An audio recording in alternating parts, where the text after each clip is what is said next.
भाषा एक पुल है, ये हमें एक दूसरे से जोड़ती है। लेकिन क्या आप जानते हैं, भाषा हमें प्रकृति से भी जोड़ती है। हम कैसे बोलते हैं, कौन से शब्द इस्तेमाल करते हैं, ये एक कहानी कहते हैं। एक कहानी के बारे में कि हम अपने आसपास की दुनिया को कैसे देखते हैं। सदियों से लोग प्रकृति के करीब रहे हैं। उनकी भाषाएं इसी बंधन को दर्शाती हैं। उनके पास छोटे से छोटे कीड़े, सबसे ऊंचे पेड़ के लिए शब्द थे। उनके पास हवा, बारिश, जानवरों के बारे में कहानियां थीं। ये भाषाएं सिर्फ शब्दों से ज्यादा हैं। ये ज्ञान का खजाना है। इनमें प्रकृति के ऐसे रहस्य छुपे हैं जिन्हें हम अभी खोज रहे हैं। आइए भाषा और प्रकृति के बीच के इस दिलचस्प रिश्ते को एक्सप्लोर करते हैं। देखते हैं कि कैसे एक की रक्षा दूसरे को बचाने में मदद कर सकती है। एक ऐसी भाषा की कल्पना करो जहां नदी का मतलब जीवन भी होता है। कई इंडिजिनस कम्युनिटीज के लिए यही सच्चाई है। उनकी भाषाएं उनके एनवायरनमेंट से गहराई से जुड़ी हुई हैं। न्यूजीलैंड के मौरी लोगों को ही ले लीजिए, उनकी भाषा तेरेओ मौरी इकोलॉजिकल विजडम से भरपूर है। उदाहरण के लिए काइटिया कितांगा शब्द प्रकृति के संरक्षक के रूप में उनकी भूमिका को दर्शाता है। ये एनवायरनमेंट के प्रति उनके गहरे सम्मान और जिम्मेदारी को रिफ्लेक्ट करता है। फिर भारत में सोलिगा जनजाति है। उनके पास पौधों को क्लासिफाई करने का एक यूनिक तरीका है। वो उन्हें सिर्फ अपीयरेंस से ग्रुप नहीं करते, वो उनके औषधीय गुणों, इकोसिस्टम में उनकी भूमिका और यहाँ तक कि उनके फोल्कलोर पर भी विचार करते हैं। ये एग्जाम्पल्स हमें कुछ इंपॉर्टेंट दिखाते हैं। इंडिजिनस लैंग्वेजेस सिर्फ कम्युनिकेशन के बारे में नहीं है, वो प्राकृतिक दुनिया के पारंपरिक ज्ञान की एक जीवित लाइब्रेरी है। दुख की बात है कि कई इंडिजिनस लैंग्वेजेस गायब हो रही हैं।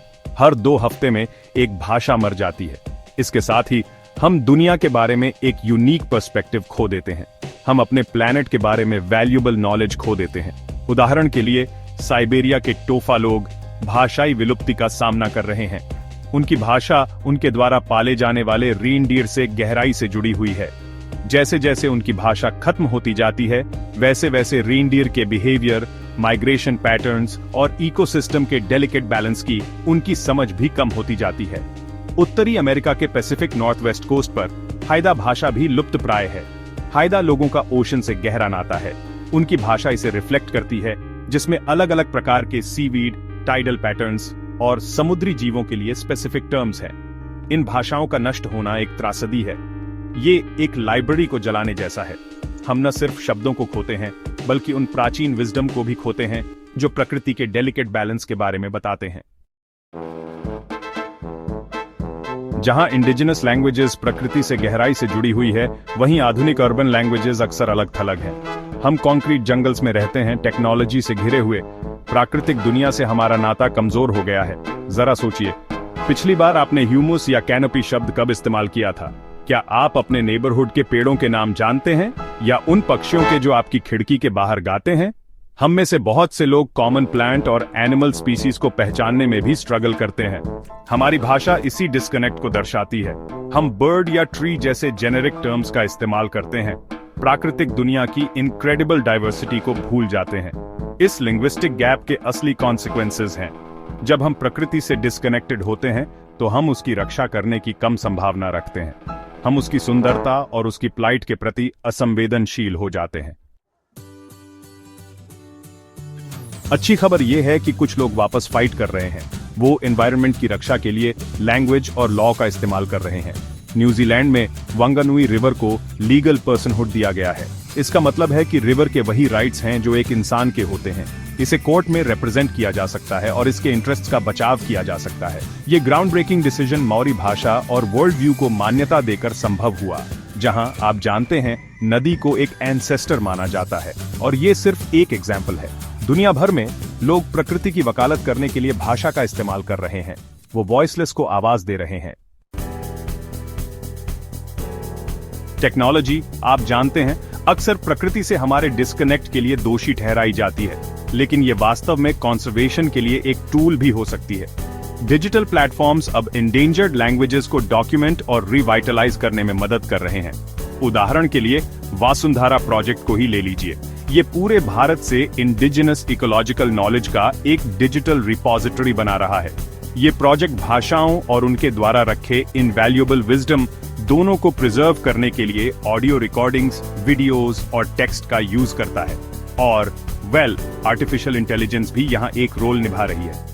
AI पावर्ड लैंग्वेज मॉडल्स को इंडिजिनस लैंग्वेजेस ट्रांसलेट करने के लिए ट्रेन किया जा सकता है, जिससे वो वाइडर ऑडियंस के लिए एक्सेसिबल हो जाती है। ये बदले में इन भाषाओं और उनमें मौजूद नॉलेज को प्रिजर्व करने में मदद कर सकता है।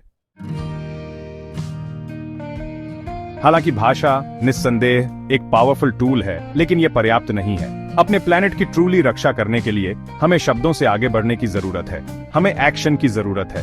हमें अपने कार्बन फुटप्रिंट को कम करने, बायोडायवर्सिटी हॉटस्पॉट्स की रक्षा करने और सस्टेनेबल प्रैक्टिसेस की ओर बढ़ने की जरूरत है।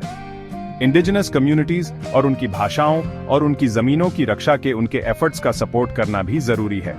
हमें याद रखना होगा, पृथ्वी को सिर्फ हमारे बोलने की नहीं, बल्कि हमारे काम करने की भी जरूरत है। हम में से हर कोई वास्तव में फर्क ला सकता है। हम प्रकृति के साथ फिर से जुड़कर शुरुआत कर सकते हैं। बाहर समय बिताएं, अपने आसपास के प्लांट्स और एनिमल्स को ऑब्जर्व करें, उनके नाम जानें, अपना नॉलेज दूसरों के साथ शेयर करें, बायोडायवर्सिटी को कंजर्व करने और इंडेंजर्ड लैंग्वेजेस को रिवाइटलाइज करने के लिए काम करने वाले ऑर्गेनाइजेशंस का सपोर्ट करें। ऐसे पॉलिसीज की वकालत करें जो हमारे प्लैनेट की रक्षा करते हैं। याद रखें, हमारे प्लैनेट का फ्यूचर न सिर्फ हमारे द्वारा बोले गए शब्दों पर, बल्कि हमारे द्वारा किए गए कामों पर भी निर्भर करता है। जैसा कि हमने लैंग्वेज और नेचर के बीच के इंट्रिकेट लिंक के जरिए सफर किया है, मैं आपको एक सवाल के साथ छोड़ता हूं। आपकी भाषा में कौन से यूनिक वर्ड्स या फ्रेजेस प्राकृतिक दुनिया के साथ गहरे संबंध को दर्शाते हैं? उन्हें शेयर करें, उन्हें सेलिब्रेट करें। आइए अपनी भाषाओं में एम्बेडेड विजडम को फिर से खोजें और इसका यूज अपने प्लैनेट की रक्षा के लिए करें।